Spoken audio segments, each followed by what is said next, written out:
the artist in residence for East Kent Schools Together. I'm a painter by day, but by evening I'm a hardcore crafter. I hope you're all doing well under this lockdown. I'm finding my craft a real help in this time, and I'm hoping to show you a few ways in which you can too. Now that school's back, maybe you've got a bit more structure in your days. I don't know about you, but still the evenings and weekends for me can be a bit structureless, and that's when boredom can creep in and maybe you'll start to feel a bit anxious. I know that I have felt like that a few times, so I have actually been structuring my evenings a little bit more, so I'll know after dinner I might do a bit of craft, a bit of knitting for me or something like that. I am showing you today and in the next few weeks a few ways that you can do some crafts with the materials that you might have at home already. So we'll be doing things with paper craft, or maybe some origami, maybe some pom-poms and things. Today we are going to be making these books. These books actually make really nice little gifts and are incredibly simple to make. So I'm going to show you step by step how to make them with materials that you already have in your house.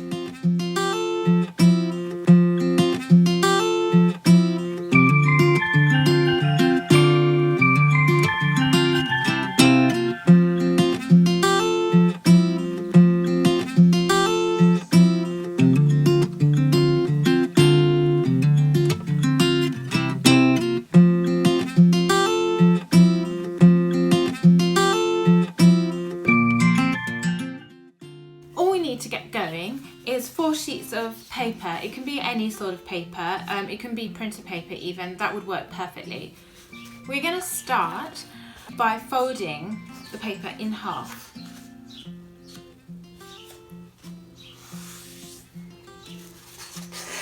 So I'm going to give that a really good fold and crease it with my nails, maybe go back the other way again, so you're really weakening that line. Now at this point you could go ahead and just cut along that line there, but what I really like to do is have that slightly rough look at the edges, which makes the book look kind of a little bit artisan. I don't know if I can show you here. Can you see along here? It's quite a nice little rough edge, which just makes the book look a bit posher. So you can see I'm folding the paper in half and really creating a sharp fold that I can rip along.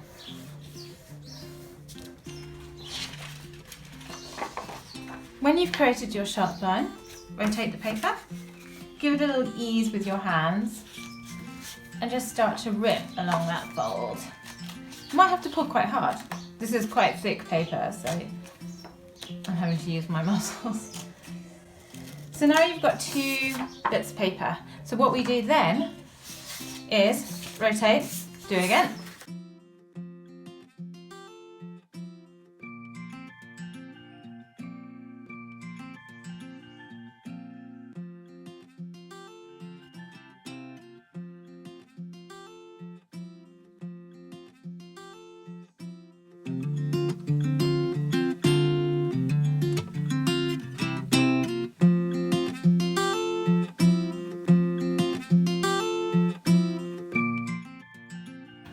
So finally we've ripped up our 4 sheets of paper into 16 sheets of this long thin paper, and you can see here that I haven't got every line perfect at all. Like there's a few lumps and bumps, and even if you have some really quite big ones, it doesn't matter because when all the pages are stacked they look fine. So even if there's some like really quite big ones or some rips down, really don't worry about it. You can either leave that page out if you really don't like it, or keep it in, and it's just part of the character of the book. So these are the inner leaves, and now all we have left to do is put the front and back on, and then we'll bind it together afterwards.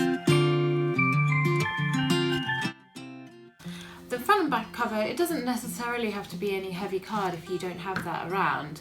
That's nice, you can make a hardback book if you do, but if you don't, any old bits of paper will be absolutely fine to make a softback book.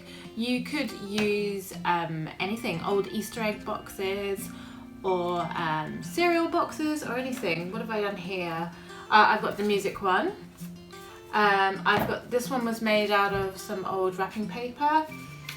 This one I didn't have any nice paper, so I just painted some abstract patterns onto a bit of old cartridge paper, and I quite like that one. This time I've got some comic books. I think it was a Tintin one. So that is probably going to be my back because it's slightly plainer, and this one will be my front probably because it's a bit more jazzy. So I'm going to use one of my leaves, my inner leaves, and trace around that to make the back. I'm going to use a ruler just so I can get a neat line.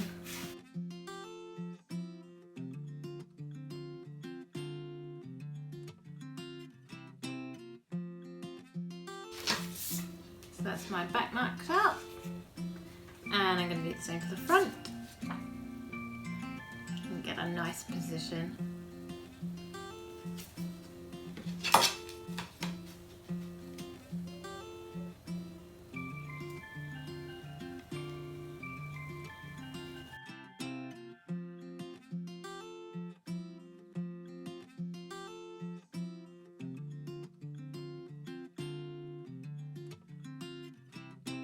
So, unlike our inner leaves that have this slightly ruckly edge that we like, the front and back cover are going to have a nice straight line. That just makes it look a little bit more smart from the outside.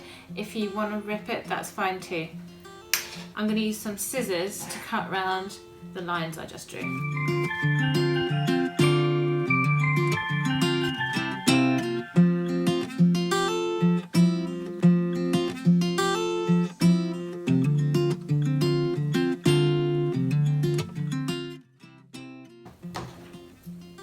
And here's my back sheet.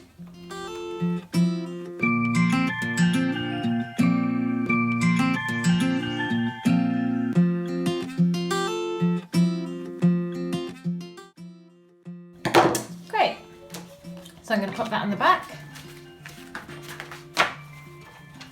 and that on the front. Just give them a shake down to make sure they're all level.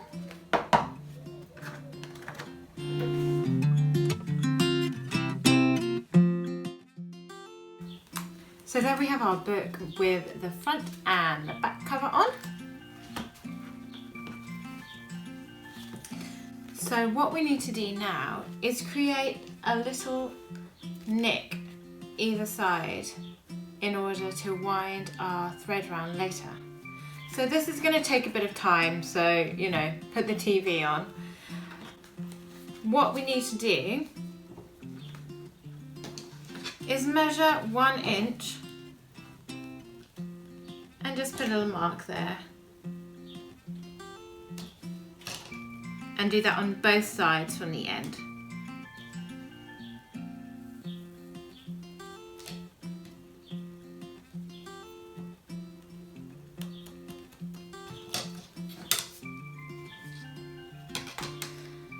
So along our marks there, I'm going to put a little snip, cut out a little triangle.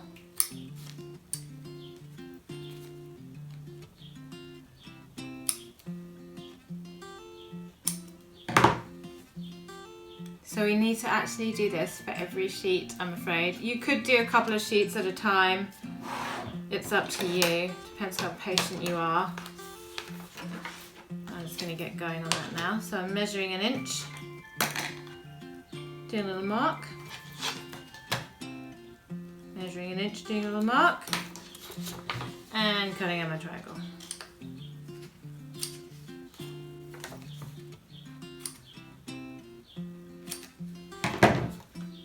So I'm going to do 2 sheets at once here, so potentially double my speed. We'll see how that goes.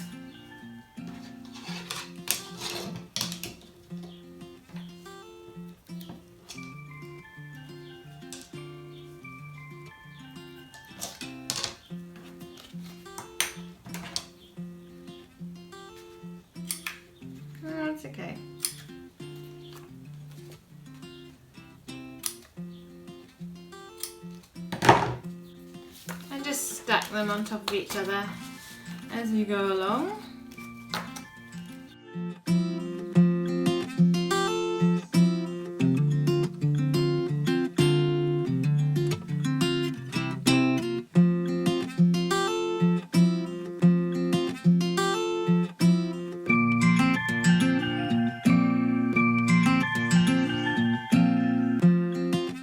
Now that we have all of our inner leaves and outer leaves cut, here comes the binding part. So what we will need for this is some string or thread or wool. If you don't have any wool or string or thread, you could actually use an elastic band or anything that is long and thin and windable. I'm using some black thread here. So what we want to do, and this sometimes is easier with a partner, but if you're just on your own, so you hold it there and secure it under your thumb. And then we're just going to start to wind around, getting in all of those little V's that you created earlier. And I'm going to wind it quite tightly.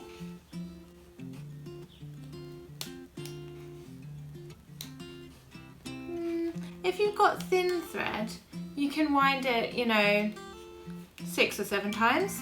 If you've got some really thick twine or something, then maybe you just want to do 1 or 2 times. Now, we've got our little tail that we left there earlier. I'm going to snip that off, cut that end. And then what we're going to do is tie quite a tight double knot at the back. It's easier if you've got another person to secure that knot for you, but I haven't. So yeah, there we go. It's okay. I've got a little tail there. I'm just going to snip it off. And so there you are. That's the book at its most basic. The lovely binding. And that's not going anywhere, that's perfectly secure and ready to use as a book. So here's our completed book. I'm pretty happy with that actually, because it's got so much brightness and stuff. I don't feel like it needs anything else, but definitely feel free to jazz it up if you like. Some of the books I've done in the past, I have put a bridge on, just a contrasting bit of paper that I've just folded over there and glued on with some Pritt stick, I think. It was very easy. Done that with that one. This one has some washi tape stripes on. But also, you can cut into the inside of your books. So on this one, I've layered up different sheets with different paper, and that kind of naturally divides the pages up so you can have little segments. So this could be my food shopping section, and this could be my clothes shopping section, as if I have a clothes shopping section, but you know what I mean. It's a nice way of doing it. This one I really went to town on because it was a gift for my husband who's a musician, and so all these bits of paper make up the keyboard, which I thought was a pretty cool idea, but took forever. So the possibilities are endless there.